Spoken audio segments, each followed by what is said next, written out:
संपूर्ण अहिल्यानगरवासियांची बऱ्याच वर्षापासून मागणी होती की अहिल्यानगर शहरामध्ये धर्मवीर स्वराज्य रक्षक छत्रपती संभाजी महाराज यांचा एक भव्य दिव्य पुतळा अहिल्यानगर शहरामध्ये उभा राहायला पाहिजे आणि तो पुतळा आपल्याकडे उभा राहिलेला आहे. त्याचा आज आचारसंहिता लागण्यापूर्वीच उद्घाटन सोहळा देखील छोट्या काही कार्यक्रमामध्ये संपन्न होणार आहे. उद्या सकल शिवप्रेमी या सकल शिवप्रेमींच्या वतीनं उद्या सायंकाळी अभिवादनाचा कार्यक्रम, मग त्याच्यामध्ये सगळीच मान्यवर अतिथीगण, पालकमंत्री साहेब असतील किंवा इतर सर्व विविध पक्ष असतील, विविध सामाजिक संघटना असतील, तर त्यामध्ये सर्वच शिवप्रेमी भक्त या सर्वांच्या वतीनं अभिवादनाचा कार्यक्रम उद्या सायंकाळी हा अहिल्यानगर शहरामधील प्रोफेसर कॉलनी चौक या चौकामध्ये संपन्न होणार. आपण सर्वांनी या कार्यक्रमामध्ये उत्साहानं आपण सर्वांनी सहभागी व्हावं अशी आपल्याला सर्वांना नम्रतेची विनंती करतो. धन्यवाद.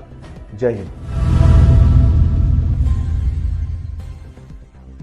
कॉंग्रॅच्युलेशन्स वहिनी, बाळ झाल्याबद्दल. पण मी ऐकलंय डिलिव्हरी फार क्रिटिकल होती. आता ठीक आहे ना सगळं? अगं होता थोडा प्रॉब्लेम, पण स्त्रियांच्या आरोग्याची संपूर्ण काळजी घेणारं मातृसेवा होतं ना साथीला. सगळं सुरळीत झालं. किशोर वयापासून ते रजोनिवृत्तीपर्यंत स्त्रीच्या आरोग्याची संपूर्ण काळजी घेणारं अहमदनगरमधील पहिलं स्त्री रुग्णालय Matruseva women's hospital, obstetric ICU. किशोरवयीन आणि विवाहपूर्व समुपदेशन, गरोदर माता तपासणी आणि प्रसूती, पहिल्या सिझेरियन नंतर नॉर्मल डिलिव्हरीची सोय. मातृसेवा विमेन्स हॉस्पिटल, सक्कर चौक, नवीन टिळक रोड, अहमदनगर. फोन 9850 20 0017.